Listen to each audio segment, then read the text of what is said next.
Allahu Akbar, Allahu Akbar. Selanjutnya potongan keempat dari hadis adalah jawaban Nabi SAW. Tunaikanlah hak yang menjadi kewajiban kalian. Di situ ada footnote ditulis nomor 79, yakni kalian melaksanakan kewajiban kalian seperti taat kepada mereka. Maksudnya para pemimpin. Sekarang pemimpinnya zalim.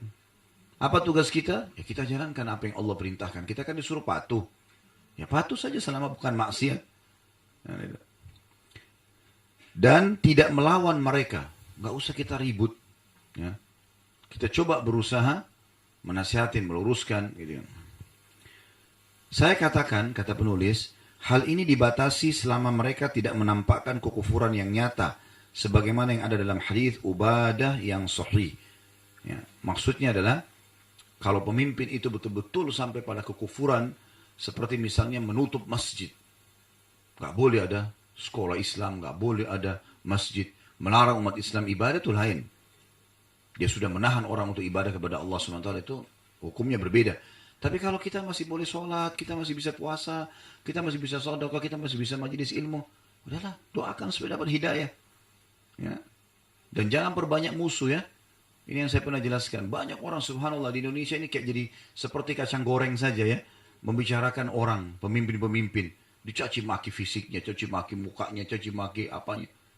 Terus kalau kita tidak bisa ketemu dan tidak bisa minta maaf di dunia. Yakin gak kalau kita ini akan ketemu di akhirat? Itu keyakinan seorang muslim loh. Ketemu. Pernah Urwah bin Zubair rahimahullah menemui seorang anak muda mencaci maki Hajjaj bin Yusuf. Hajjaj bin Yusuf ini pemimpin yang zalim waktu itu. Orang yang tidak sefaham dibunuh sama dia. Walaupun ulama, dia nggak pusing. Gitu kan? Maka anak muda ini caci maki terus kerjanya. Dicaci maki pemimpin itu, Hajjaj ini. Dia begini, dia begini, dia begini. Oleh Urwah bin Zubair dipegang tangannya. Kata Urwah, wahai saudaraku, jaga lisanmu. Ya. Sesungguhnya, kamu ya, dan orang yang sedang kau bicarakan akan ketemu hari kiamat. Kamu dan orang yang kau bicarakan akan dipertemukan pada hari kiamat. Kalau ada orang yang ada orang yang dizalimi oleh Hajjaj, oleh pemimpin sekarang ini, namanya dia Hajjaj kebetulan.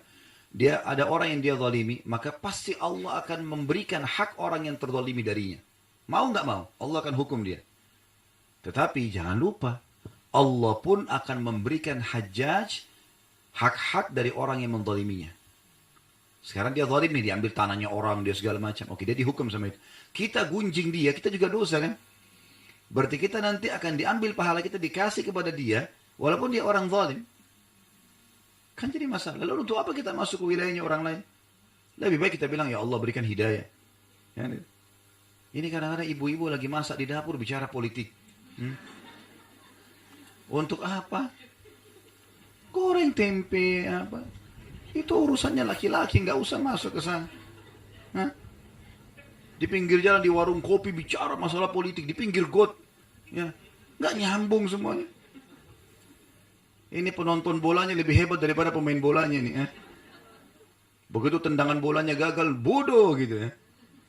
Padahal sebenarnya dia kalau masuk tendang belum tentu bisa. Sekarang ibu-ibu saya tanya, kalau seandainya rumah kita berantakan rumah ini, lalu kita mau bersihin, di sini berantakan, sana berantakan, tumpah segala macam. Rumah ini sebesar ini saja, taman kita lagi banyak rumputnya, kita mau kerja sendirian. Berapa lama dibutuhkan waktu? Capek atau tidak?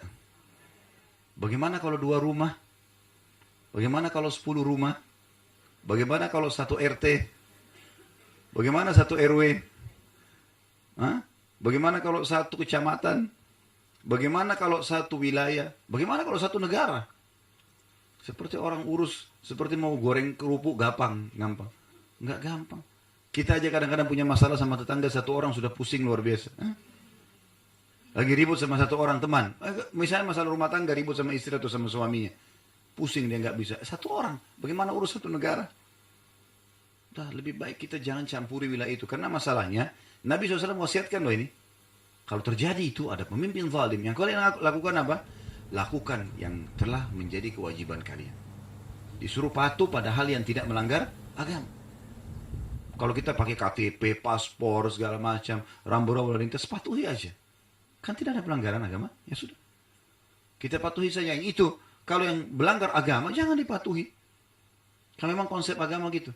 Kata Nabi SAW, La ta'ata li makhlukin fi maksiati khalik. Tidak boleh ada ketaatan kepada makhluk, padahal yang berbau maksiat kepada Sang Pencipta. Jadi di sini kita harusnya lakukan ini. Berikan hak mereka dari kalian. Dan yang kita belum dapat. Saya sebagai warga negara belum dapat bagian saya ini dan itu. Saya dizalimi, dikenain pajak, dikenain ini, dikenain itu. Apa kata Nabi SAW? Ini wasiat Nabi loh ya. Bukan perkataan saya. Apa kata Nabi?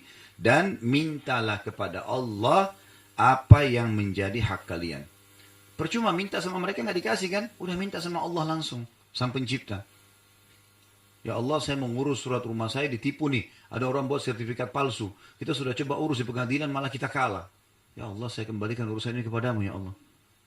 Bukan cuma bumi, alam semesta ini miliknya Sang Pencipta Allah, langit dan bumi. Keluhkan langsung kepada Sang Raja. Sampai pepatah bahasa Arab berbunyi, kalau engkau keluhkan kepada Raja dunia, maka engkau akan rugi. Karena paling tidak dia melihat dirimu apakah kamu punya kedudukan atau tidak sehingga bisa menambah kedudukan dia.